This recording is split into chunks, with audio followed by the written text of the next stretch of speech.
معزولين عن باقي العالم وعايشين على الرعي والغنم، ومعاهم مجموعة من الحيوانات زي الفيلة وفرس النهر. ايه قصة الاكتشاف المذهل للبشر الأوائل اللي عاشوا في صحراء ليبيا من 7000 سنة؟ وليه ما هاجروش من المكان ده مع إنه المفروض صحراء؟ وإزاي كانوا بيتواصلوا مع الناس التانيين؟ وإيه الحاجات اللي العلماء لقوها عندهم؟ تفاصيل كتيرة هتعرفوها في الفيديو ده.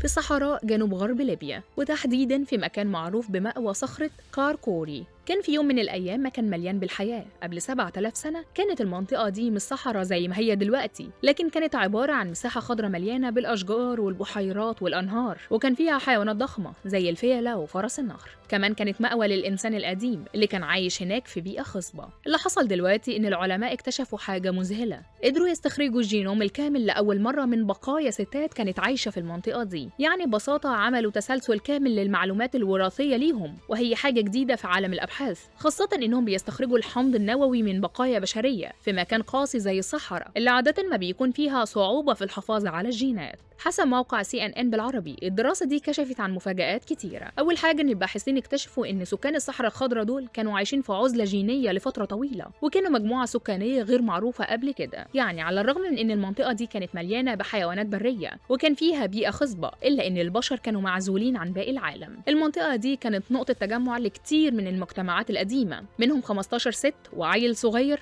لقوا البقايا بتاعتهم في نفس المكان. وده بيوضح ان الحياة كلها هناك كانت بتعتمد على صيد السمك وتربية الغنم والماعز، لان دي كانت الوسائل الرئيسية للعيش في الزمن ده. لكن المثير في الاكتشاف ده هو ان العلماء اكتشفوا ان سكان الصحراء الخضراء دول كانوا مرتبطين بنسل قديم جدا غير معروف، وانهم عايشين في عزلة جينية. ده يعني انهم مش كانوا جزء من الموجات الكبيرة للهجرات اللي خرجت من افريقيا من اكتر من 50,000 سنة. كمان الباحثين وضحوا ان ما كانش فيه تداخل جيني كبير زي ما حصل في اوروبا، لكن دي كانت اول مرة تكتشف فيها سلالة معزولة زي دي. السؤال الكبير اللي طرحه العلماء هو ازاي العزلة الجينية دي اتكونت رغم ان المنطقة كانت مليانة بحياة وبرية وبيئة خصبة. ده معناه ان المكان ده ما كانش ممر للهجرات، وده خلى العلماء يشكوا في وجود طرق تفاعل مختلفة بين المجموعات البشرية القديمة. وعلى الرغم من العزلة الجينية دي، العلماء لاحظوا ان التفاعل الثقافي كان كبير. يعني حتى لو ما كانوش مختلطين جينيا مع جماعات تانية، كانوا على اتصال ثقافي وكانوا بيستخدموا الفخار من مناطق تانية في افريقيا، وده بيدل على انهم كانوا متواصلين مع حضارات تانية. كمان كان في اكتشافات تانية حوالين الرسوم الصخرية وبقايا الحيوانات في نفس المناطق بتوضح ان السكان دول كانوا على علاقة بالحيوانات الأليفة زي الغنم والماعز،